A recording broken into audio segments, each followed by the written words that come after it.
ಇವತ್ತು ನಾವು ಒಂದು ವಿಶೇಷವಾದಂಥ ಸತ್ಯವೇದ ಭಾಗದ ಕಡೆಗೆ ನಮ್ಮ ಗಮನ ಹರಿಸೋಣ.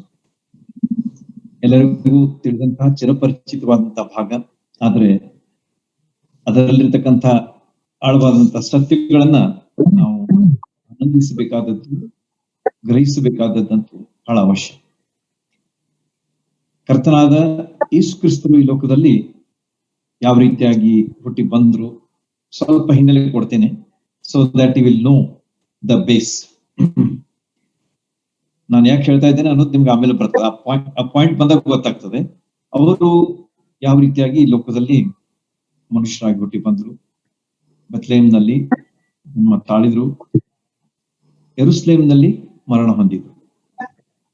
ಆಮೇಲೆ ಅವರ ಹುಟ್ಟು ಸಹ, ಅವರ ಜನ್ಮ ಸಹ ಅದ್ಭುತವಾಗಿತ್ತು. ಪವಿತ್ರಾತ್ಮನ ಶಕ್ತಿಯ ನೆರಳು ಮರಿಯಳ ಮೇಲೆ ಬಂದಾಗ ಆಕೆ ಗರ್ಭಿಣಿಯಾಗಿ ಮುಂದೆ ಮಗುವನ್ನ ಹೆರ್ತಾಳೆ. ಆತನೇ ನಮ್ಮ ಕರ್ತನಾದಂತಹ ಯೇಸು ಕ್ರಿಸ್ತರು ಎಂಬುದಾಗಿ ನಮ್ಮೆಲ್ಲರಿಗೆ ತಿಳಿದಂತಹ ಮಾತು.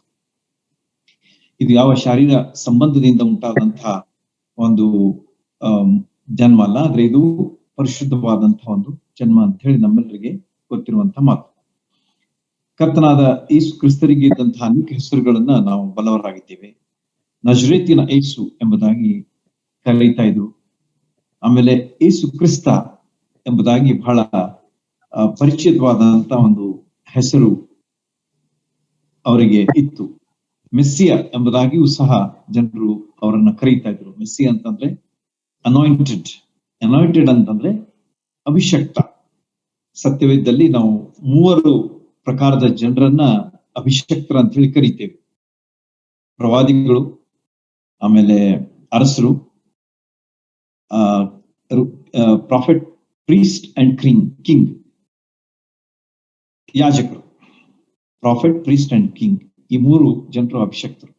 ಕರ್ತನಾದ ಯೇಸು ಕ್ರಿಸ್ತರು ಅಭಿಷಕ್ತರು ಎಂಬುದಾಗಿ ಕರೆಯಿಸಲ್ಪಟ್ಟಿದ್ದಾರೆ.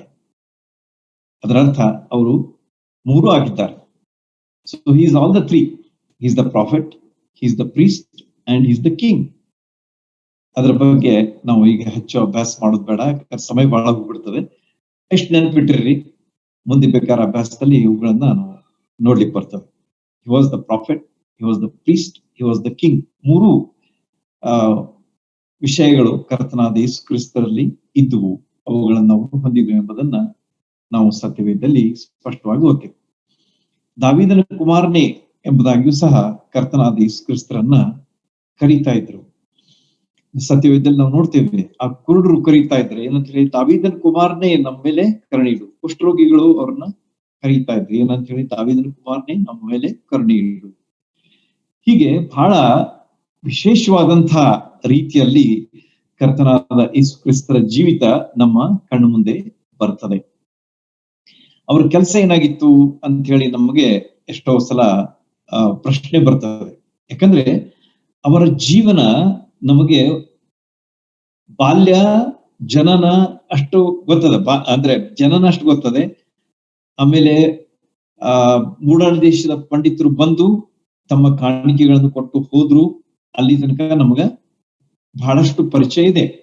ಮುಂದೆ ಏನಾಯಿತು ಅಂತ ಹೇಳಿ ಅದರ ಬಗ್ಗೆ ನಮಗ ತಿಳಿಸಿಲ್ಲ. ಯಾಕಂದ್ರೆ ಅದು ದೇವರ ಇಚ್ಛೆ, ದೇವರ ಆತ್ಮನಿಂದ ನಡೆಸಲಿಕ್ಕೆ. ಮುಂದೆ ಏನಾಗ್ತದೆ, 12 ವರ್ಷಗಳ ಇರುವಾಗ ಕರ್ತನಾದ ಯೇಸು ಕ್ರಿಸ್ತರು ದೇವಾಲಯದಲ್ಲಿ ಜಾತ್ರೆಗೆ ಹೋಗಿರ್ತಾರೆ. ಆಮೇಲೆ ಯೆರೂಸಲೇಮ್ ಜಾತ್ರೆಯಲ್ಲಿ ಅಲ್ಲಿ ಅವ್ರು ಏನ್ ಮಾಡ್ತಾರ ಅಂತಂದ್ರೆ, ದೇವಾಲಯಕ್ಕೆ ಹೋಗಿ ಅಲ್ಲಿರ್ತಕ್ಕಂಥ ಗುರುಗಳೊಂದಿಗೆ ಚರ್ಚೆ ಮಾಡ್ತಾರೆ ಎಂಬುದನ್ನ ನಾವು ಸತ್ಯವೇದದಲ್ಲಿ ಲೂಕನ ಸುವಾರ್ತೆ 1:35 ಓದ್ತೀವಿ. ತಂದೆ ತಾಯಿಗಳು ಬಹಳಷ್ಟು ಹುಡುಕ್ತಾರೆ. ಆಮೇಲೆ ಕೊನೆಗೆ ಅವರು ದೇವಾಲಯದಲ್ಲಿ ಕರ್ತನಾದ ಯೇಸು ಕ್ರಿಸ್ತರನ್ನ ಕಂಡುಕೊಳ್ಳುವಾಗ ಅವರು ಎಲ್ಲಿದ್ದಾರೆ ಅಂತಂದ್ರೆ ಬೋಧಕರ ಮಧ್ಯದಲ್ಲಿ ಇದ್ದಾರೆ. ಪ್ರಶ್ನೋತ್ತರಗಳನ್ನ ಮಾಡ್ತಾ ಇದ್ದಾರೆ. ಪ್ರಶ್ನೋತ್ತರಗಳನ್ನ ಮಾಡಿದಾಗ ಕೇಳಿದಂತ ಬೋಧಕರಿಗೆ ಆಶ್ಚರ್ಯ ಆಯ್ತಂತೆ. ಅಂದ್ರೆ ಕರ್ತನಾದ ಯೇಸು ಕ್ರಿಸ್ತರು ಹಾಕಿದಂತ ಪ್ರಶ್ನೆಗಳು ಎಷ್ಟು ವಿಶೇಷವಾಗಿರ್ಬೇಕು. ಯಾಕಂದ್ರೆ ಆಗಿನ ಕಾಲದಲ್ಲಿ ರಬ್ಬೂನಿ ಎಂಬುದಾಗಿ 3 ವರ್ಗಗಳ ಗುರುಗಳು ಆಗಿನ ಕಾಲದಲ್ಲಿ ಇದ್ರು. ರಬ್ಬ, ರಬ್ಬೂನಿ ಎಂಬುದಾಗಿ. ರಬ್ ಅಂತಂದ್ರೆ ಗುರು, ರಬ್ಬ ಅಂತಂದ್ರೆ ಅವನಿಗಿಂತ ಹೆಚ್ಚಿನವ, ಅಂದ್ರೆ ಶ್ರೇಣಿಯಲ್ಲಿ ಸೀನಿಯಾರಿಟಿ. ಮೂರನೇವ ಯಾರಂತಂದ್ರೆ ರಬ್ಬೂನಿ, ಅಂದ್ರೆ ಎಲ್ಲಕ್ಕಿಂತಲೂ ಹಿರಿಯನು ಮತ್ತು ಅನುಭವಿಸ್ತನು ಆದಂತಹ ಗುರು ಅಂತ ಹೇಳಿ ಕರೆಯಲ್ಪಡ್ತಿದ್ರು. ಅಂಥವರ ಮಧ್ಯದಲ್ಲಿ ಕರ್ತನಾದ ಯೇಸು ಕ್ರಿಸ್ತರಿದ್ದಾರೆ. ಅವರಿಗೆ ಪ್ರಶ್ನೆ ಹಾಕ್ತಾ ಇದ್ದಾರೆ, ಅವರಿಗೆ ಆಶ್ಚರ್ಯವನ್ನುಂಟು ಮಾಡ್ತಾ ಇದ್ದಾರೆ. ಅಂತಂದ್ರೆ ಕರ್ತನಾದ ಯೇಸು ಕ್ರಿಸ್ತರ ಜ್ಞಾನ 12 ವರ್ಷಗಳವರಿದ್ದಾಗಲೇ ಎಷ್ಟು ಇತ್ತು ಎಂಬುದನ್ನ ನಾವು ಗ್ರಹಿಸಬಹುದು. ಓಕೆ, ಮುಂದೆ ಏನಾಗ್ತದೆ? ತಂದೆ ತಾಯಿಗಳಿಗೆ ಯೇಸು ಸ್ವಾಮಿ ಅವರು ಒಂದು ಮಾತಾಡ್ತಾರೆ, ಏನಂತ ಹೇಳಿ, ನಾನು ನನ್ನ ತಂದೆ ಮನೆಯಲ್ಲಿ ಇರಬೇಕಾದದ್ದು ನಿಮಗೆ ತಿಳಿಯಲ್ಲವೋ ಎಂಬುದಾಗಿ. ನೋಡ್ರಿ, ಎಷ್ಟು ಅರ್ಥಪೂರ್ಣವಾದಂತ ಮಾತನ್ನ ಇಲ್ಲಿ ತಂದೆ ತಾಯಿಗಳಿಗೆ ಹೇಳ್ತಾ ಇದ್ದಾರೆ ಅವರು.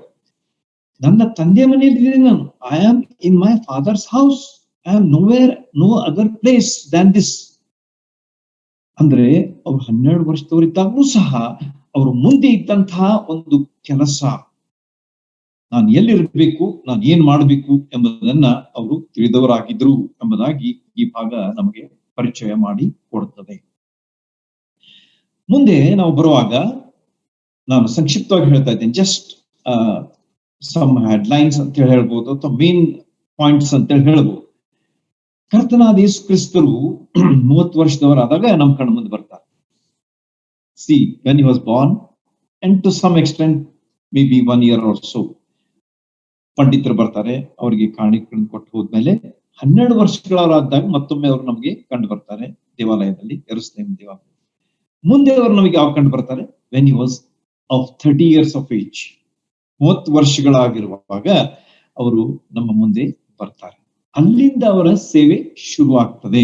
ಅವರ ನಿಜವಾದಂತಹ ಒಂದು ಸೇವೆಯ ಆರಂಭ ಏಜ್ 30 ಎಂಬುದನ್ನ ನಾವು ಯಾವಾಗಲೂ ಗಮನದಲ್ಲಿ ಇಟ್ಕೊಂಡಿರ್ಬೇಕು. ಹೀಗೆ ಮುಂದೆ ಒಂದು ಚಿತ್ರ, ಕರ್ತನಾದ ಯೇಸು ಕ್ರಿಸ್ತರ ಜೀವನ ಚಿತ್ರವನ್ನ ಸಂಕ್ಷಿಪ್ತವಾಗಿ ನಾನು ನೀಡ್ತಾ ಇದ್ದೇನೆ.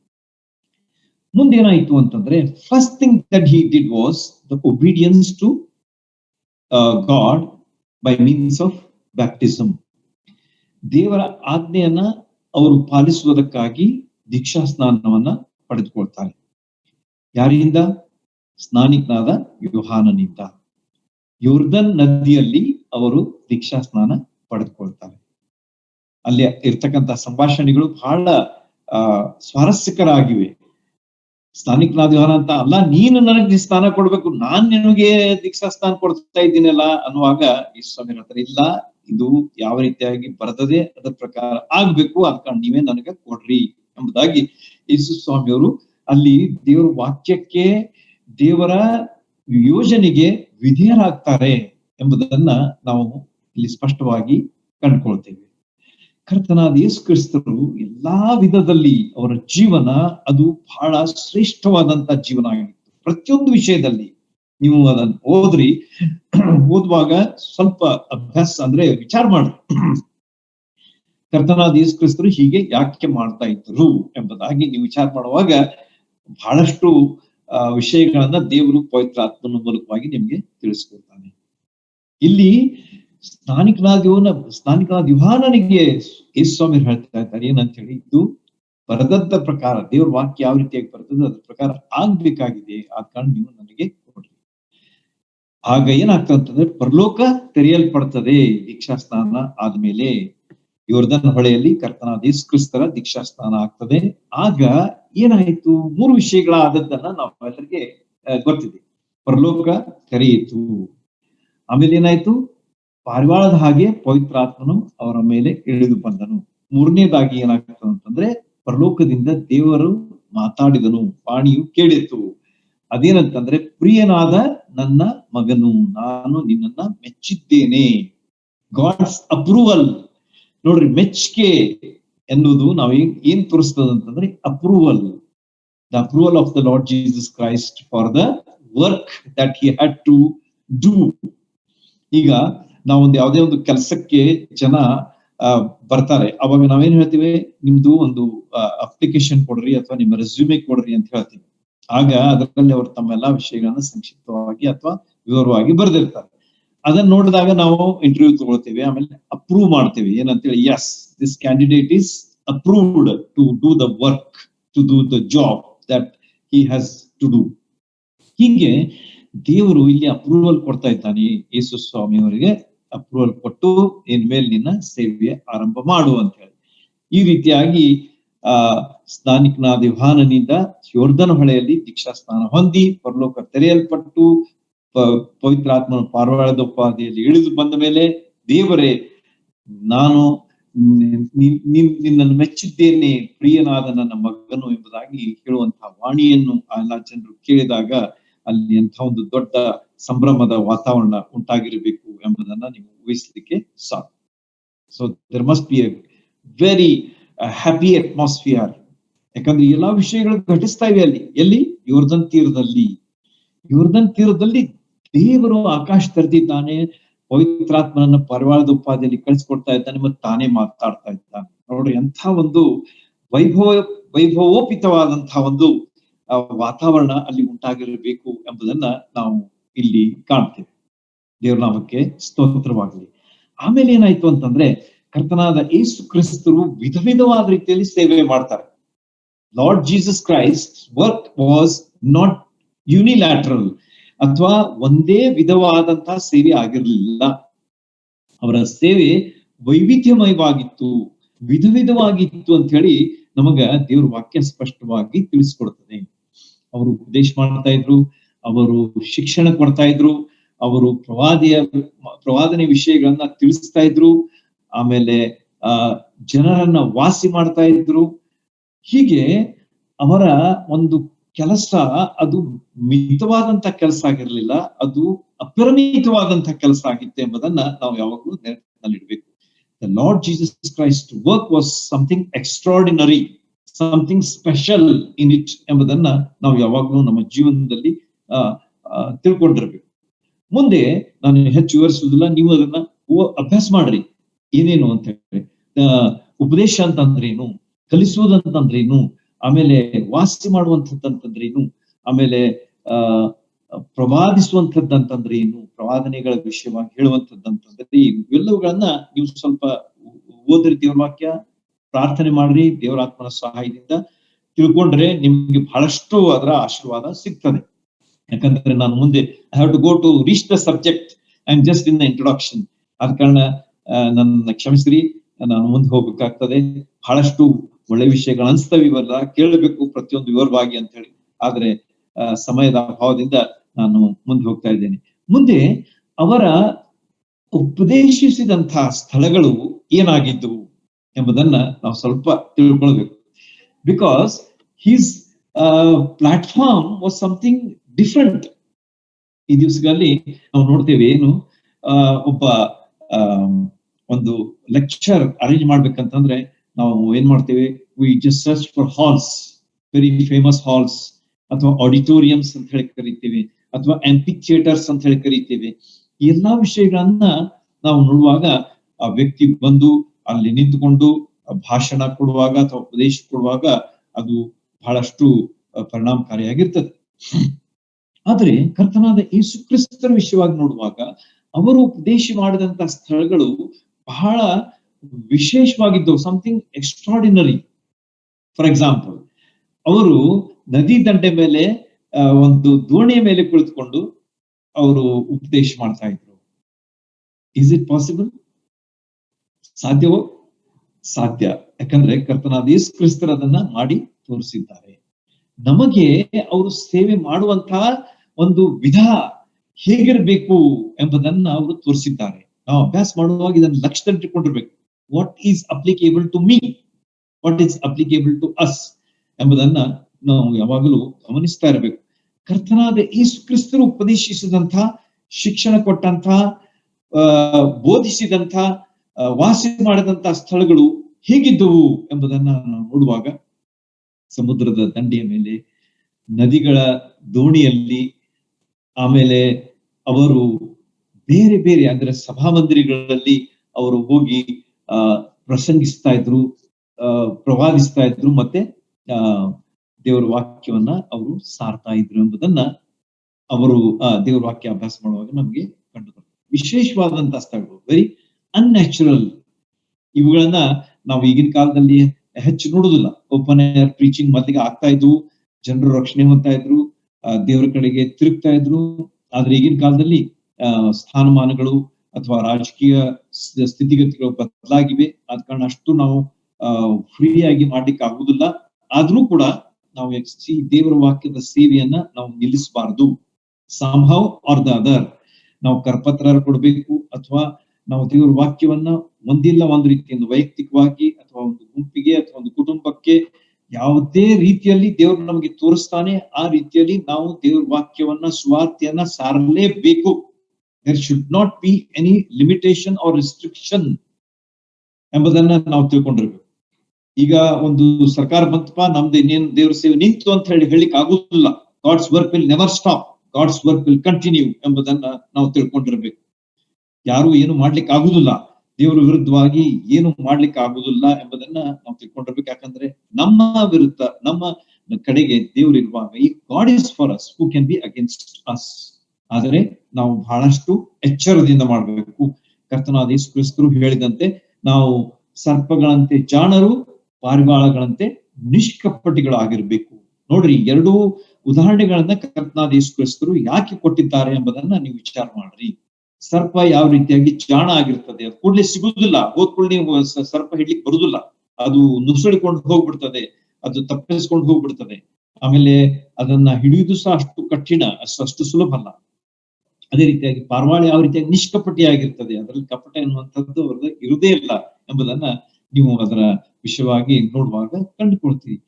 ಹೀಗೆ ನಾವು ಯಾವಾಗ್ಲೂ ಮಾಡುವಂತ ಸೇವೆ ಕರ್ತನಾದ ಯೇಸು ಕ್ರಿಸ್ತರ ಮಾತುಗಳನ್ನ ಒಳಗೊಂಡಂತದ್ದಾಗಿರ್ಬೇಕು, ಅವರ ಉಪದೇಶಗಳನ್ನ ತಿಳ್ಕೊಂಡಂತದ್ದಾಗಿರ್ಬೇಕಾದದ್ದು ಬಹಳ ಅವಶ್ಯ. ನಾವು ಸುಮ್ಮನೆ ಆವೇಶ ಬಂದು ನಾವ್ ಏನಾದ್ರೂ ಮಾಡಿದ್ರೆ ಅದು ಸರಿಯಲ್ಲ.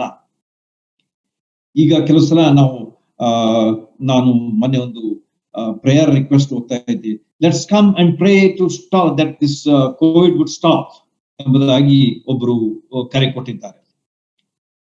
ಇದರ ಬಗ್ಗೆ ನಾನು ಕಾಮೆಂಟ್ ಮಾಡೋದಿಲ್ಲ. ಆದ್ರೆ ಒಂದು ವಿಷಯ ನಾವು ತಿಳ್ಕೊಂಡಿರ್ಬೇಕು, ದೇವರು ಒಂದು ಇದನ್ನ ಕಳಿಸಿದ್ರೆ ನಾವು ಅದನ್ನು ಸ್ಟಾಪ್ ಮಾಡು ಅಂತೇಳಿ ಹೇಳಲಿಕ್ಕೆ ಆಗ್ತದಾ ಎಂಬುದನ್ನ ನಾವು ತಿಳ್ಕೊಳ್ಬೇಕು. ದೇವ್ರೆ ಇದನ್ನ ನೀನ್ ನಿಲ್ಸು ಅಥವಾ ಇದನ್ನ ನೀನ್ ಹೋಗಬಾರ್ದು ಅಂತ ಹೇಳಿ ನಾವು ಹೇಳಲಿಕ್ಕೆ ಆಗ್ತದ? We have to pray, Lord you control, ನೀನು ಅದನ್ನ ನಿಯಂತ್ರಿಸು, ನೀನು ಯಾವ ಉದ್ದೇಶಕ್ಕಾಗಿ ಅದನ್ನ ಕಳಿಸಿದ್ದಿ ಅದನ್ನ ಮಾಡು ಎಂಬುದಾಗಿ ನಾವು ಹೇಳಬೇಕೇ ಹೊರತು, ಸ್ವಾಮಿ ನೀನ್ ಇದನ್ನ ತೆಗೆದುಹಾಕು, ಇದನ್ನ ನೀನು ಓಡಿಸ್ಬಿಡು, ಇದು ಇಲ್ಲದಂತೆ ಮಾಡು ಎಂಬುದಾಗಿ ನಾವು ಎಷ್ಟೋ ಸಲ ಪ್ರಾರ್ಥನೆ ಮಾಡುವುದು ಅದು ಯುಕ್ತವೋ ಅಥವಾ ಅಲ್ವೋ ಎಂಬುದನ್ನ ನೀವು ತಿಳ್ಕೊಳ್ಬೇಕು. I don't want to comment ಅಂತ ಹೇಳಿದ್ರೆ. ಆದ್ರೆ ಒಂದು ವಿಷಯ, Lord you control it, because you are in control of everything.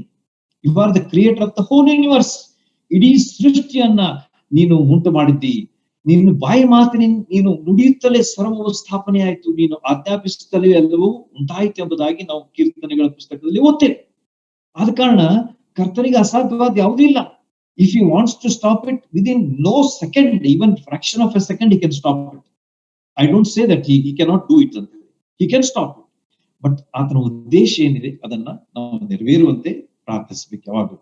ಹೀಗೆ ನಮ್ಮ ಜೀವನದಲ್ಲಿ ನಾವು ಕರ್ತನಾದ ಯೇಸು ಕ್ರಿಸ್ತರ ಬಗ್ಗೆ ಬಹಳಷ್ಟು ತಿಳ್ಕೊಂಡಿರ್ಬೇಕು. ಅವರು ಹೇಳಿದಂತ ಮಾತುಗಳನ್ನ ಅರ್ಥಪೂರ್ಣವಾಗಿ ಗ್ರಹಿಸಿಕೊಂಡು ನಾವು ಜೀವಿಸುವಾಗ ನಮ್ಮ ಜೀವನದಲ್ಲಿ ಅದರ ಒಂದು ಸಂತೋಷ, ಆನಂದ, ತೃಪ್ತಿಯನ್ನ ಅನುಭವಿಸ್ಲಿಕ್ಕೆ ಆಗ್ತದೆ. ಮುಂದೆ ನಾವು ಮುಂದೆ ಹೋಗುವಾಗ ಕರ್ತನಾದ ಯೇಸು ಕ್ರಿಸ್ತರಿಗೆ ನಿಕಟವಾದಂತಹ ವ್ಯಕ್ತಿಗಳು ಯಾರಾಗಿದ್ರು? Who are the favorites of Lord Jesus Christ? ಬಹಳಷ್ಟು ಜನ ಇದ್ರು, ಆದ್ರೆ ಅದರಲ್ಲಿ 3 ಜನ ವಿಶೇಷವಾಗಿ ನನ್ನ ಮುಂದೆ ಬರ್ತಾರೆ. ಅವ್ರು ಯಾರು ಅಂದ್ರೆ ನಿಮ್ಮೆಲ್ಲರಿಗೂ ಗೊತ್ತದೆ, ಮಾರ್ಥಳು, ಮರಿಯಳು ಮತ್ತು Lazar. This was a small family in Bethany. Bethany ಎಂಬಂತಹ ಒಂದು ಸ್ಥಳದಲ್ಲಿ, ಇಸ್ರಾಯೇಲ್ ದೇಶದಲ್ಲಿ ಈ ಒಂದು ಸಣ್ಣ ಊರು ಇದೆ. It's not a very big place, small place. ಅಲ್ಲಿ ಇರುವಂತಹ ಜನ ಯೆರೂಸಲೇಮಿಗೆ ಒಂದು 3-4 ಕಿಲೋಮೀಟರ್ ಅಷ್ಟೇ ಅಂತರದಲ್ಲಿ ಇದೆ. ಹೀಗೆ ಅಲ್ಲಿ ಇರ್ತಕ್ಕಂತಹ ಒಂದು ಕುಟುಂಬ, ಸಣ್ಣ ಕುಟುಂಬ, ಆದ್ರೆ ಕರ್ತನಾದ ಯೇಸು ಕ್ರಿಸ್ತರಿಗೆ ಬಹಳ ಪ್ರಿಯರಾದಂತಹ ವ್ಯಕ್ತಿಗಳಾಗಿದ್ರು. They were so very close. ಕರ್ತನಾದ ಯೇಸು ಕ್ರಿಸ್ತರು ಆ ಸ್ಥಳಕ್ಕೆ ಆ ಒಂದು ಮಾರ್ಗವಾಗಿ ಹೋಗ್ತಿರುವಾಗ ಅವ್ರ ಮನೆಯಲ್ಲಿ ಇಳ್ಕೊಂಡು ದೇವರ ವಾಕ್ಯವನ್ನು ಹಂಚ್ತಾ ಇದ್ರು ಎಂಬುದಾಗಿ ನಾವು 2-3 ಸಂದರ್ಭಗಳಲ್ಲಿ ಓದ್ತೇವೆ.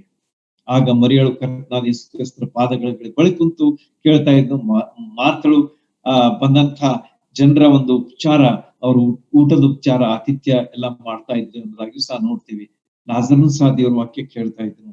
ಹೀಗೆ ಒಂದು ಬಹಳ ಪ್ರಿಯವಾದಂತಹ ಒಂದು ಕುಟುಂಬ ಕರ್ತನಾದ ಯೇಸು ಕ್ರಿಸ್ತರಿಗೆ ಯಾವ್ದಾಗಿತ್ತಂತಂದ್ರೆ ಮಾರ್ಥಳು, ಮರಿಯಳು ಮತ್ತು ಲಾಜರ ಎಂಬುದಾಗಿ ನಮ್ಗೆ ಗೊತ್ತದ. ಇನ್ನೂ ಅನೇಕರು ಅಲ್ಲಿ ಇದ್ದಾರೆ, ಆದ್ರೆ ನಾವು ಹೆಚ್ಚು ಅದರ ಬಗ್ಗೆ ವಿವರ ನೋಡುದು ಬೇಡ. ಕರ್ತನಾದ ಯೇಸು ಕ್ರಿಸ್ತರು ಮಾಡಿದಂತ ಮಹತ್ ಕಾರ್ಯಗಳು, the Lord Jesus Christ did many miracles. About 37 ನಾವು ನೋಡ್ತೀವಿ. 37 3-4 ಸ್ವಾರ್ಥಿಗಳನ್ನ ಓದುವಾಗ ಯು ಕ್ಯಾನ್ ಫೈಂಡ್ ಔಟ್ 37 ಮಹತ್ ಕಾರ್ಯಗಳನ್ನ ಅವ್ರು ಮಾಡಿದ್ದಾರೆ. ವಿಧವಾದಂತಹ ಮಹತ್ ಕಾರ್ಯಗಳನ್ನು ಮಾಡಿದ್ದಾರೆ. ನಾನು ಅವನ್ನೆಲ್ಲ ವಿವರಿಸುವುದಿಲ್ಲ. ಈ ಮಹತ್ ಕಾರ್ಯಗಳು ಬಹಳ ವಿಶೇಷವಾದಂತಹ ಮಹತ್ ಕಾರ್ಯಗಳಾಗಿವೆ, ವಿಶಿಷ್ಟವಾದಂತಹ ಮಹತ್ ಕಾರ್ಯಗಳಾಗಿವೆ. ಅವುಗಳನ್ನ ಬೇರೆ ಯಾರು ಮಾಡದಂತಹ ರೀತಿಯಲ್ಲಿ ಅವ್ರು ಮಾಡ್ತಾ ಇದ್ರು. ಫಾರ್ ಎಕ್ಸಾಂಪಲ್, ಕಾನಾದಲ್ಲಿ ಉಂಟಾದಂತಹ ಮದುವೆ ಸಂದರ್ಭದಲ್ಲಿ ದ್ರಾಕ್ಷಾರಸದ ಒಂದು ಕೊರತೆ, ಆದ್ರೆ ಕರ್ತನಾದ ಯೇಸು ಕ್ರಿಸ್ತರು ಮಾಡಿದಂತಹ ಮೊದಲೇ ಒಂದು ಮಹತ್ ಕಾರ್ಯ ಅದು ಎಷ್ಟು ವಿಶೇಷ ಆಗಿತ್ತಂತಂದ್ರೆ ಅದು ಆ ಮಧು ಮಕ್ಕಳಿಗೆ ಒಂದು ದೊಡ್ಡ ವೆಡ್ಡಿಂಗ್ ಗಿಫ್ಟ್ ಆಗಿತ್ತು ಅಂತ ಹೇಳಿ ನಾವು ನೋಡ್ತೀವಿ. ಯಾಕಂದ್ರೆ ಯಾರು ಅಷ್ಟೊಂದು ಕೊಡ್ಲಿಕ್ಕೆ ಸಾಧ್ಯನೇ ಇಲ್ಲ. ಕರ್ತನಾದ ಯೇಸು ಕ್ರಿಸ್ತರು ಆ ನೀರನ್ನ ದ್ರಾಕ್ಷಾರಸವಾಗಿ ಮಾಡಿ ಉತ್ಕೃಷ್ಟವಾದಂತಹ ಒಂದು ಗುಣಮಟ್ಟದ ಆ ದ್ರಾಕ್ಷಾರಸವನ್ನ ಹಂಚಿದಾಗ ಅಲ್ಲಿದ್ದಂತಹ ಜನರು ಖುಷ್ ಆಗೋಗ್ಬಿಟ್ರು. ಬಹಳ ದುಃಖದ ವಾತಾವರಣದಲ್ಲಿ ಕೊರತೆಯನ್ನ ಅನುಭವಿಸ್ತಿರುವಂತಹ ಈ ದಂಪತಿಗಳು ಮತ್ತು ಆ ದಂಪತಿಗಳ ಮನೆಯವರ ಒಂದು ಸ್ಥಿತಿಯನ್ನ ನೀವು ಊಹಿಸ್ರಿ. ಆದ್ರೆ ಕರ್ತನಾದ ಯೇಸು ಕ್ರಿಸ್ತರು ಈ ಒಂದು ಮಹತ್ ಕಾರ್ಯ, ಮೊದಲೇ ಮಹತ್ ಕಾರ್ಯವನ್ನು ಮಾಡಿ ತಮ್ಮ ಮಹಿಮೆಯನ್ನ, ಶಕ್ತಿಯನ್ನ ತೋರಿಸಿದಾಗ ಶಿಷ್ಯರು ಕರ್ತನಾದ ಯೇಸು ಕ್ರಿಸ್ತರ ಮೇಲೆ ನಂಬಿಕೆಯನ್ನಿಟ್ರು. See the importance of the miracle is here. ಮಹತ್ ಕಾರ್ಯ ಯಾಕೆ ಮಾಡಿದ್ರು? Not to become famous, but to achieve the goal or to get the effect. ಅದರ ಒಂದು ಪರಿಣಾಮ ಆಗ್ಬೇಕು. ಏನಂತ ಹೇಳಿ, ಜನ ನನ್ನ ನಂಬಬೇಕು, ನಾನು ಕೊಡುವಂತಹ ರಕ್ಷಣೆಯನ್ನು ಸ್ವೀಕರಿಸಬೇಕು ಎನ್ನುವಂತಹ ಒಂದು ವಿಚಾರ ಕರ್ತನಾದ ಯೇಸು ಕ್ರಿಸ್ತರಲ್ಲಿ ಇತ್ತು ಎಂಬುದನ್ನ ನಾವು ಗ್ರಹಿಸುವಂತವರಾಗಿರ್ಬೇಕು. ಮಹತ್ ಕಾರ್ಯಕ್ಕಿಂತ ಮುಖ್ಯವಾದದ್ದು ಅದರ ಹಿಂದೆ ಇರತಕ್ಕಂಥ ಗುರಿ ಎಂಬುದನ್ನ ನಾವು ತಿಳ್ಕೊಂಡಿರ್ಬೇಕು. ಮುಂದೆ ಅದೊಂದು ಬಹಳ ಒಂದು ಶ್ರೇಷ್ಠವಾದಂತಹ ಒಂದು ಉಡುಗೊರೆಯಾಗಿ ಆ ದಂಪತಿಗಳಿಗೆ ಕೊಡಲ್ಪಡ್ತು ಅಂತ ಹೇಳಿ ಹೇಳ್ಬೋದು. Because we can't count the cost. 6 ಕಲ್ಲಿನ ಬಾನೆಗಳಲ್ಲಿ ಇರ್ತಕ್ಕಂತಹ ದ್ರಾಕ್ಷಾರಸ ಎಷ್ಟಿರ್ಬೇಕು ಅಂತ ಹೇಳಿ ನೀವೇ ಲೆಕ್ಕ ಹಾಕ್ರಿ. ಅದರ ಕಾಸ್ಟ್ ಎಷ್ಟಾಗಿರ್ಬೇಕು. That was very superior grade ಎಂಬುದನ್ನ ನಾವು ನೋಡ್ತೀವಿ. ಉತ್ಕೃಷ್ಟವಾಗಿತ್ತು. ಯಾಕಂದ್ರೆ ಆ ಪಾರುಪಾತಿಗಾರನೇ ಹೇಳ್ತಾನೆ ಏನಂತ ಹೇಳಿ, ಇದನ್ನ ನೀವು ಮೊದಲಿಗೆ ಸರ್ವ್ ಮಾಡ್ಬೇಕು, ಆದ್ರೆ ಅದನ್ನ ನೀವು ಕೊನೆಗೆ ಯಾಕೆ ಸರ್ವ್ ಮಾಡ್ತಾ ಇದ್ದೀರಿ ಎಂಬುದಾಗಿ. ಯಾಕಂದ್ರೆ ಮೊದಲಿಗೆ ಜನ ಬಹಳಷ್ಟು ಬಂದಿರ್ತಾರೆ, ಅವರು ಅದನ್ನ ರುಚಿ ನೋಡಿದಾಗ, ದ್ರಾಕ್ಷಾರಸದ ರುಚಿ ನೋಡಿದಾಗ ಅವ್ರಿಗೆ ಬಹಳಷ್ಟು ಖುಷಿ ಪಡ್ತಾರೆ ಅವರು. ಆದ್ರೆ ಇದನ್ನ ನೀವಿಟ್ಟು ಇದನ್ನ ಮುಗಿತಾ ಬರ್ತಾ ಇದೆ, ಈಗ ನೀವು ಅದನ್ನ ಕೊಡ್ತಾ ಇದ್ದೀರಿಲ್ಲ ಎಂಬುದಾಗಿ ಹೇಳುವಂತಹ ಮಾತು ಎಷ್ಟು ಔಚಿತ್ಯಪೂರ್ಣವಾದಂತಹ ಮಾತು ಎಂಬುದನ್ನ ನಾವು ಗ್ರಹಿಸಿಕೊಂಡಿರ್ಬೇಕು. ಆಗ್ಲಿ, ಅದರ ಬಗ್ಗೆ ಹೆಚ್ಚು ನಾನು ವಿವರಿಸ್ಲಿಕ್ಕೆ ಹೋಗುದಿಲ್ಲ. ಆದ್ರೆ ಶ್ರೇಷ್ಠವಾದಂತಹ ಒಂದು ಉಡುಗೊರೆಯನ್ನ ಆ ದಂಪತಿಗಳಿಗೆ ಅವರು ಕೊಟ್ಟದ್ದನ್ನ ನಾವು ನೋಡುವಾಗ ಕರ್ತನಾದ ಯೇಸು ಕ್ರಿಸ್ತರು ಎಷ್ಟು ಅದ್ಭುತವಾದಂತಹ ವ್ಯಕ್ತಿಯಾಗಿದ್ದಾರೆ ನಮ್ಮ ಮುಂದೆ ಎಂಬುದನ್ನ ನಾವು ತಿಳ್ಕೊಂಡಿರ್ಬೇಕು. ಆಮೇಲೆ ಕರ್ತನಾದಂತಹ ಯೇಸು ಕ್ರಿಸ್ತರು ಅನೇಕ ಮಹತ್ ಕಾರ್ಯಗಳನ್ನು ಮಾಡಿದ್ದಾರೆ. ಅಂದ್ರೆ ವಾಸಿ ಮಾಡುವಂತ ಹೀಲಿಂಗ್ ಮಾಡಿದ್ದಾರೆ. ನಾವು ಸತ್ಯವೇದದಲ್ಲಿ ಸ್ವಾರ್ಥಿಗಳಲ್ಲಿ ಓದುವಾಗ ಎಲ್ಲಾ ಪ್ರಕಾರದ ರೋಗಗಳನ್ನ ಅವ್ರು ವಾಸಿ ಮಾಡಿದ್ರು ಅಂತ. ಎಲ್ಲಾ ಪ್ರಕಾರ, all kinds of diseases, people were brought to him and he healed all of them ಎಂಬುದನ್ನ ಸತ್ಯವೇದ ನಮಗೆ ಸ್ಪಷ್ಟವಾಗಿ ಹೇಳುತ್ತದೆ. There was none who was left. Everybody, all kinds of diseases were healed by the Lord Jesus Christ. ಕರ್ತನಾದ ಯೇಸು ಕ್ರಿಸ್ತರ ಒಂದು ಶಕ್ತಿ, ವಾಸಿ ಮಾಡುವಂತ ಶಕ್ತಿ, ಅದು ನಮಗೆ ಏನ್ ತೋರಿಸ್ತದೆ? ಅವರ ದೈವತ್ವವನ್ನು ತೋರಿಸ್ತದೆ. ಅವರಿಗೆ ಅಸಾಧ್ಯವಾದ ಯಾವುದಿಲ್ಲ ಎಂಬುದನ್ನ ತೋರಿಸ್ತದೆ. ಸಾರ್ವಭೌಮನು ಎಂಬುದನ್ನು ತೋರಿಸ್ತದೆ. ಸರ್ವಶಕ್ತನೆಂಬುದನ್ನು ತೋರಿಸ್ತದೆ ನಮಗೆ. ಆದ ಕಾರಣ ಆತನ ನಾಮಕ್ಕೆ ಸ್ತೋತ್ರವಾಗಲಿ. ಆದ ಕಾರಣ ನಾವು ಆತನಿಗೆ ಈಗ ಯಾವಾಗಲೂ ಘನಮಾನ ಮಹಿಮೆಯನ್ನ ಸಲ್ಲಿಸಬೇಕಾದದ್ದು ಬಹಳ ಅವಶ್ಯ. ಮುಂದೆ ನಾವು ನೋಡುವಾಗ ಕರ್ತನಾದ ಯೇಸು ಕ್ರಿಸ್ತರನ್ನ ಕೇಳುವಂತವ್ರು ಯಾರಾಗಿದ್ರು? Who were the audience of the Lord Jesus Christ? ಸ್ವಲ್ಪ ಹೇಳ್ತೇನೆ. The audience of the Lord Jesus Christ. ಹಿರಿಯರು ಇದ್ರು, ಹಿರಿಯರಿದ್ರು, ದೊಡ್ಡವರಿದ್ರು, ಸಣ್ಣವರಿದ್ರು, ಬಡವರಿದ್ರು, ಬಲ್ಲಿದರಿದ್ರು, ಆಮೇಲೆ ಕಲಿತವರಿದ್ರು, ಕಲಿದೇ ಇದ್ದವರಿದ್ರು, ಟ್ಯಾಕ್ಸ್ ಕಲೆಕ್ಟರ್ಸ್ ಅಂದ್ರೆ ಆಗಿನ ಕಾಲದಲ್ಲಿ ಸರ್ಕಾರಿ ಹುದ್ದೆಯಲ್ಲಿರ್ತಕ್ಕಂಥ ಟ್ಯಾಕ್ಸ್ ಕಲೆಕ್ಟರ್ಸ್ ಸಹ ಇದ್ರು. ಆಮೇಲೆ ಸರ್ಕಾರಿ ಹುದ್ದೆಯಲ್ಲಿ ಬೇರೆ ಬೇರೆ ವಿಧವಾಗಿ ಕೆಲಸ ಮಾಡುವಂತವರು ಸಹ ಇದ್ರು ಎಂಬುದಾಗಿ ನಾವು ಸುವಾರ್ತೆಗಳನ್ನು ಓದುವಾಗ ಸ್ಪಷ್ಟವಾಗಿ ಕಂಡುಕೊಳ್ತೇವೆ. ಆದ ಕಾರಣ ಕರ್ತನಾದ ಯೇಸು ಕ್ರಿಸ್ತರ ಒಂದು ಕೇಳುವಂತಹ ಜನರ ಒಂದು ಗುಂಪು ಅದು ಬಹಳ ವಿಶೇಷವಾದಂತದ್ದಾಗಿತ್ತು. ಎಲ್ಲಾ ಪ್ರಕಾರ ಜನರು, ನಾವು ಸಣ್ಣ ಮಕ್ಕಳನ್ನ ಸಹ ನಾವು ನೋಡ್ತೇವೆ ಅಲ್ಲಿ ಜನ ತೆಗೆದುಕೊಂಡು ಬಂದಾರ. ಒಂದ್ಸಲ ನನ್ನ ಮಗುವನ್ನ ಕರ್ತನಾದ ಯೇಸು ಕ್ರಿಸ್ತರ ಬಳಿಗೆ ತೆಗೆದುಕೊಂಡು ಬಂದು ಆಶೀರ್ವದಿಸು ಸ್ವಾಮಿ ಅಂತ ಹೇಳುವಾಗ ಶಿಷ್ಯರು ಹೇಳ್ತಾರೆ, ಬೇಡ ಬೇಡ, ಡೋಂಟ್ ಡಿಸ್ಟರ್ಬ್, ಕರ್ತನಾದ ಯೇಸು ಕ್ರಿಸ್ತರು ಬಹಳ ಬಿಸಿ ಇದ್ದಾರೆ ಅಂತ ಹೇಳುವಾಗ ಕರ್ತನಾದ ಯೇಸು ಕ್ರಿಸ್ತರು ಆ ಸಣ್ಣ ಮಕ್ಕಳನ್ನ ಕಡೆಗಣಿಸುವುದಿಲ್ಲ. He won't neglect them. He says, ಚಿಕ್ಕ ಮಕ್ಕಳನ್ನ ನನ್ನ ಹತ್ರ ಬರಗೊಡಿಸ್ರಿ, ಅವರಿಗೆ ಅಡ್ಡಿ ಮಾಡಬೇಡ್ರಿ, ಯಾಕಂದ್ರೆ ಪರಲೋಕ ರಾಜ್ಯವು ಇವರದೇ ಎಂಬುದಾಗಿ ಹೇಳುವುದನ್ನ ನಾವು ನೋಡುವಾಗ ಕರ್ತನಾದ ಯೇಸು ಕ್ರಿಸ್ತರ ಒಂದು ಮನಸ್ಸು ಎಷ್ಟು ಕೋಮಲವಾಗಿತ್ತು, ಎಷ್ಟು ಅದು ಚಿಕ್ಕ ಮಕ್ಕಳನ್ನ ಸಹ ಪ್ರೀತಿಸುವಂತಹ ಒಂದು ಮನಸ್ಸು ಅವರಲ್ಲಿ ಇತ್ತು ಎಂಬುದನ್ನ ನಾವು ನೋಡುವಾಗ ಅವರು ಎಷ್ಟು ಅದ್ಭುತ ವ್ಯಕ್ತಿಯಾಗಿದ್ದಾರೆ ಎಂಬುದು ನಮ್ಮ ಕಣ್ಮುಂದೆ ಬರ್ತದೆ. ಅಷ್ಟೇ ಅಲ್ಲದೆ ಸ್ತ್ರೀಯರಿದ್ರು, ಪುರುಷರಿದ್ರು, ಎಲ್ಲರೂ ಅವರನ್ನ ಕೇಳುವುದಕ್ಕಾಗಿ ಹಾಗೆ ಜಂಗುಳಿಯಾಗಿ ಬರ್ತಾ ಇದ್ರು. ನಾವು ನೋಡ್ತೇವೆ, ಒಂದು ಸಾರಿ 5,000ಕ್ಕಿಂತ ಹೆಚ್ಚು ಜನ, 5,000 ಗಂಡಸರು, ಆಮೇಲೆ ಹೆಂಗಸರು ಎಷ್ಟಿರ್ಬೋದು, ಮಕ್ಕಳು ಎಷ್ಟಿರ್ಬೋದು, ನೀವೇ ಲೆಕ್ಕ ಹಾಕ್ರಿ, 10,000+ ಅಂತ ಹೇಳಬಹುದು. ಇಂಥ ಒಂದು ದೊಡ್ಡ ಜನಜಂಗಳಿಯನ್ನ ಕರ್ತನಾದ ಯೇಸು ಕ್ರಿಸ್ತರು ಉಪದೇಶಿಸಿದ್ರು, ಮಾತಾಡಿದ್ರು ಎಂಬುದನ್ನ ನಾವು ಓದ್ತೀವಿ. ಅಷ್ಟೇ ಅಲ್ಲದೆ ಮತ್ತೊಂದು ಸಲ ನಾವು ನೋಡುವಾಗ 4,000 ಜನರು ಅಲ್ಲಿ ಸೇರಿದ್ರು ಎಂಬುದಾಗಿ ಸಹ ನೋಡ್ತೀವಿ.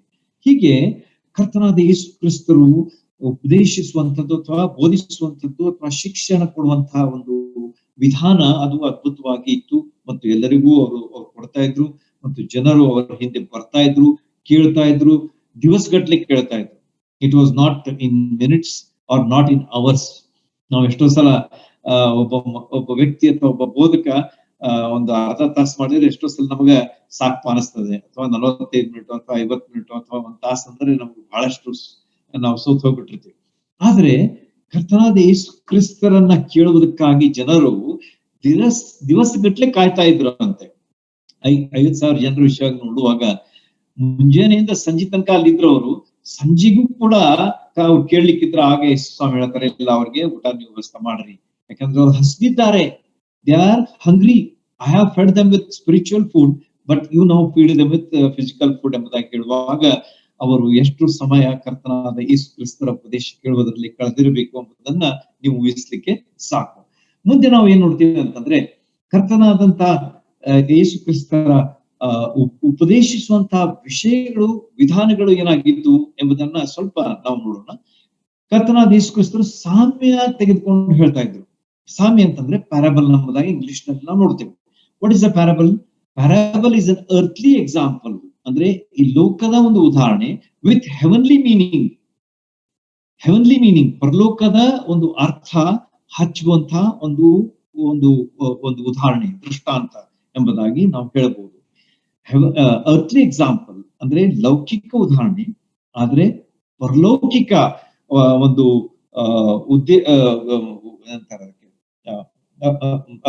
ಹೆವನ್ಲಿ ಮೀನಿಂಗ್, ಅದರ ಅರ್ಥ ಹೇಳಿಕೊಡುವಂತಹ ಒಂದು ವಿಷಯವಾಗಿತ್ತು ಅಂತೇಳಿ ಬಹಳಷ್ಟು ಸಾಮ್ಯಗಳನ್ನ ನಾವು ನೋಡ್ತೀವಿ. ಬಿತ್ತುವನ ಸಾಮ್ಯ ನೋಡ್ತೀವಿ, ಆಮೇಲೆ ಬಹಳಷ್ಟು ಸಾಮ್ಯಗಳನ್ನ ಕರ್ತನಾದ ಯೇಸು ಕ್ರಿಸ್ತರು ನಮ್ಗೆ ಹೇಳಿದ್ದಾರೆ. ಅದು ಯಾಕೆ ಹೇಳಿದ್ದಾರೆ ಅಂತಂದ್ರೆ, ಟು ಮೇಕ್ ಥಿಂಗ್ಸ್ ಸಿಂಪಲ್.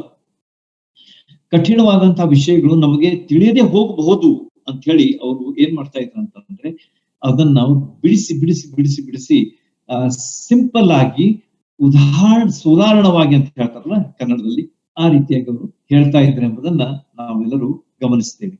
ಅಷ್ಟೇ ಅಲ್ಲದೆ ಅವರು ಕೆಲವು ಸಲ ನೇರವಾಗಿ ಉಪದೇಶ ಮಾಡ್ತಾ ಇದ್ರು. Not with the parables, but sometimes use to talk directly. ನೇರವಾಗಿಯೂ ಸಹ ಅವರು ಉಪದೇಶಿಸುವಂತಹ ಅನೇಕ ಸಂದರ್ಭಗಳನ್ನ ಅವರ ಜೀವನದಲ್ಲಿ ನೋಡ್ತೇವೆ.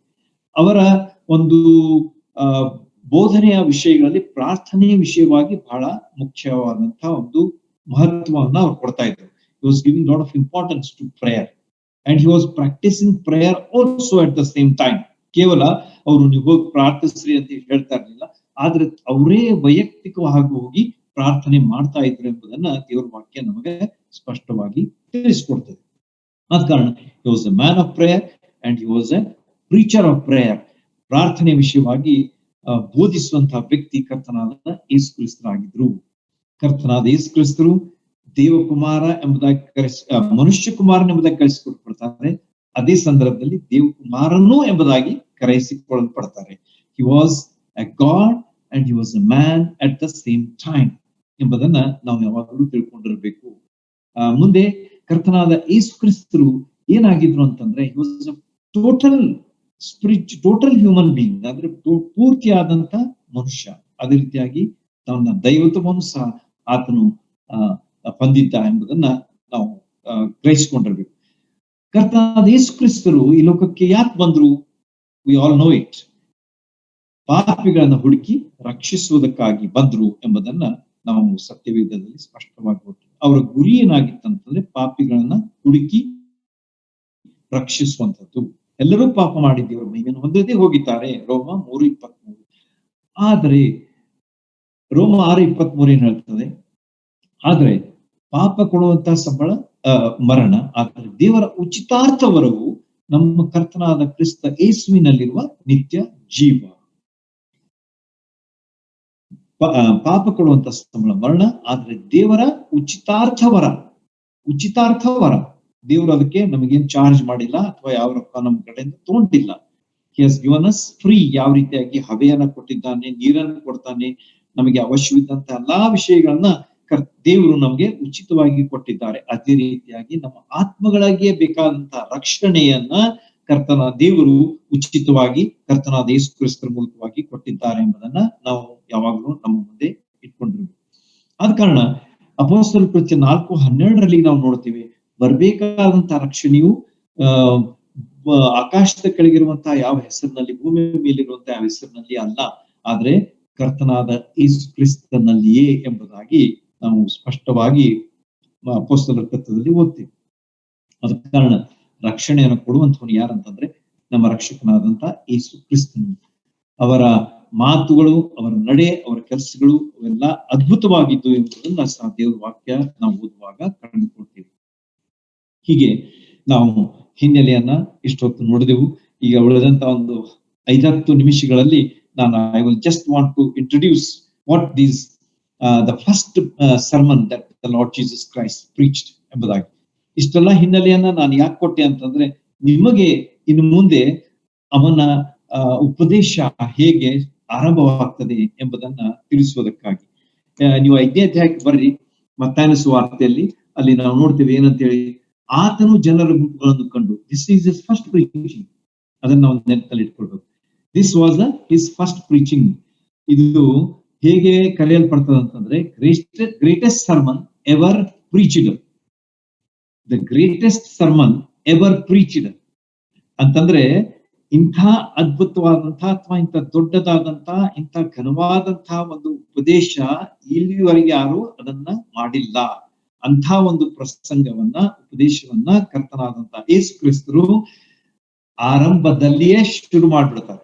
ಮತ್ತಾಯನ ಸುವಾರ್ತೆ 5, 6, 7 ಅಧ್ಯಾಯಗಳನ್ನ ನೀವು ಓದುವಾಗ ಅಲ್ಲಿ ನಮಗೆ ನಮ್ಮ ಆತ್ಮೀಯ ಜೀವಿತಕ್ಕೆ ಈ ಲೋಕದಲ್ಲಿ ನಾವು ಇರ್ಬೇಕಾದ್ರೆ ನಾವು ಹೇಗೆ ಇರ್ಬೇಕು ಎಂಬುದನ್ನ ಅವರು ಸವಿಸ್ತಾರವಾಗಿ, ಉದಾಹರಣವಾಗಿ ವಿವರಿಸುವಂತವರಾಗಿದ್ದಾರೆ.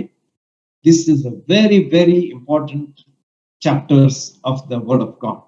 3 ಅಧ್ಯಾಯಗಳಲ್ಲಿ ಆರಂಭ ಎದರಿಂದ ಆಗ್ತದೆ ಅಂತಂದ್ರೆ ಪರ್ವತದ ಪ್ರಸಂಗ.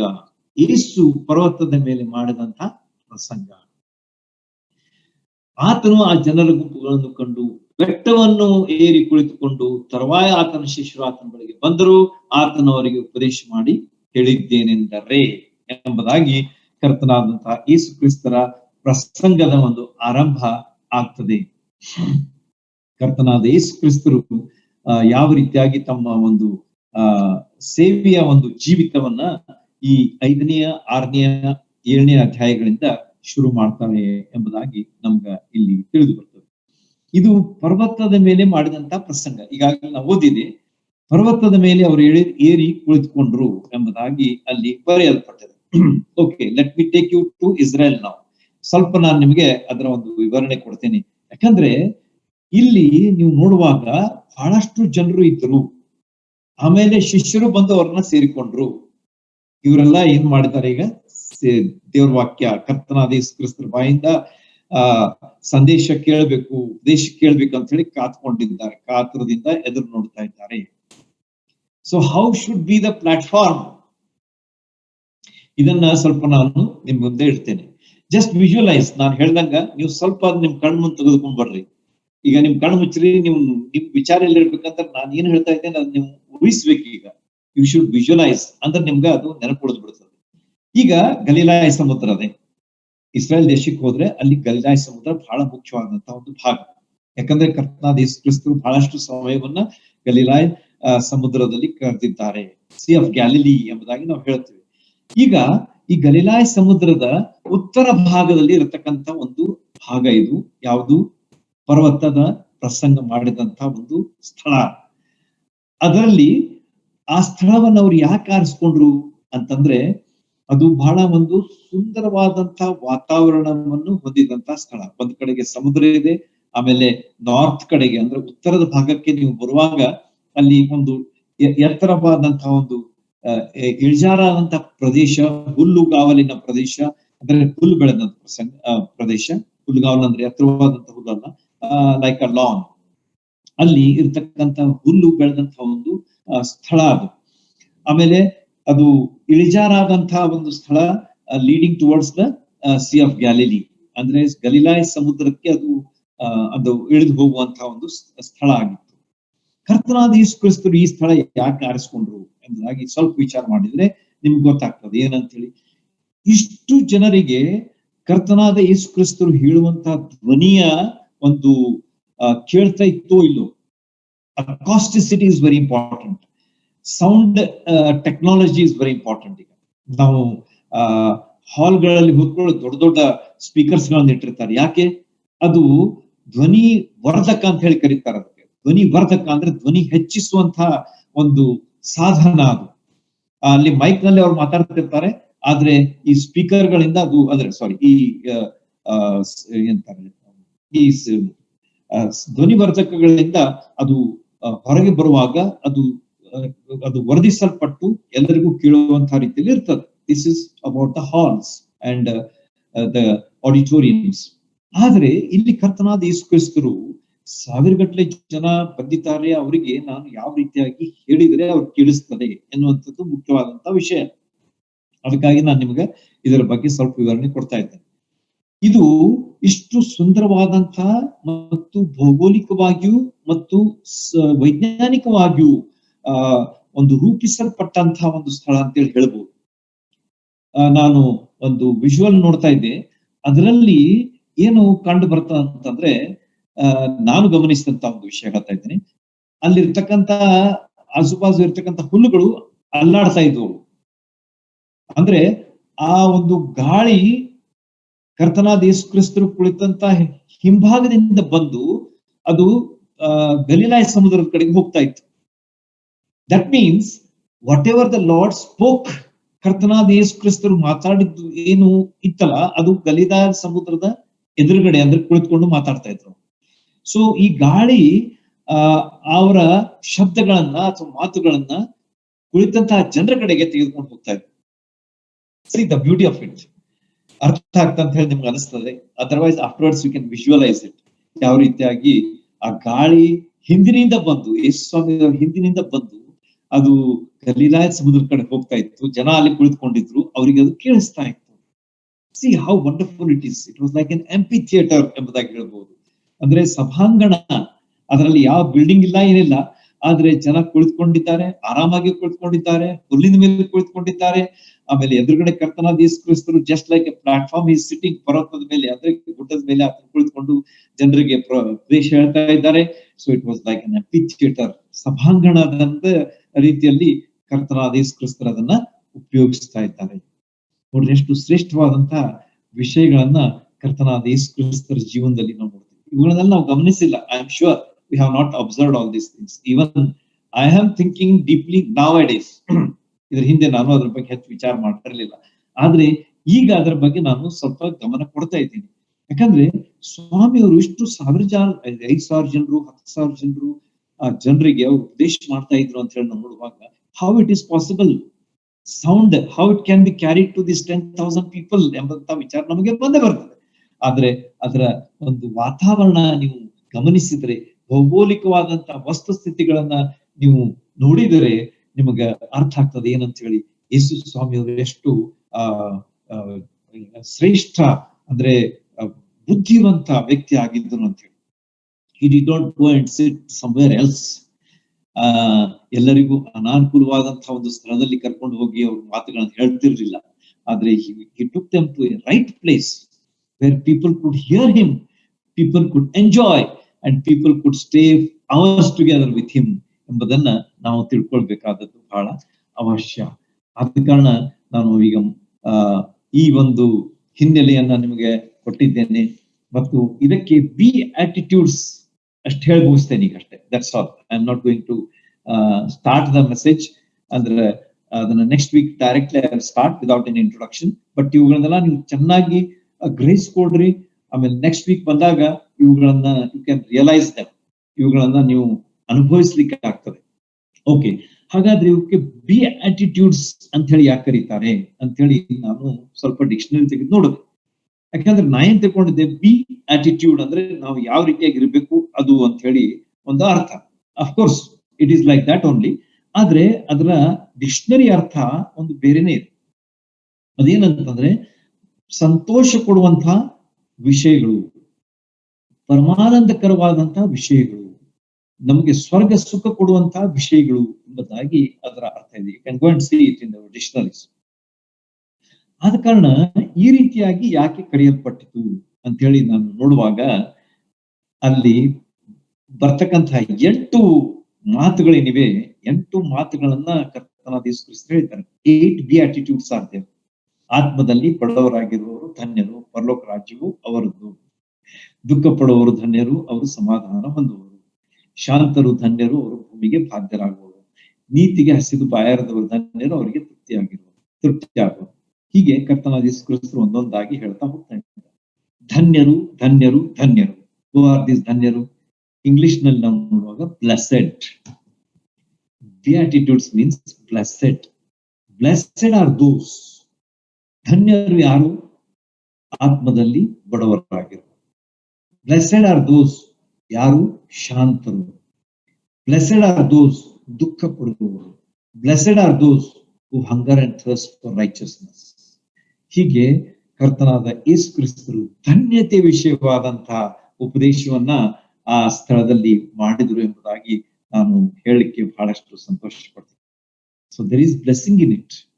ಕರ್ತನಾದಂತಹ ಯೇಸು ಕ್ರಿಸ್ತರು ಮಾಡಿದಂತಹ ಮೊದಲೇ ಪ್ರಸಂಗ ಯಾರು ಆ ರೀತಿಯಾಗಿ ಮಾಡಲಿಲ್ಲ. ಗ್ರೇಟೆಸ್ಟ್ ಸರ್ಮನ್ ಎವರ್ ಪ್ರೀಚ್ಡ್ ಎಂಬುದಾಗಿ ನಾವು ನೋಡುವಾಗ ಅಂಥ ಒಂದು ಪ್ರಸಂಗದ ವೈಶಿಷ್ಟ್ಯ ಏನಿತ್ತಂತಂದ್ರೆ that was bringing blessings in our life.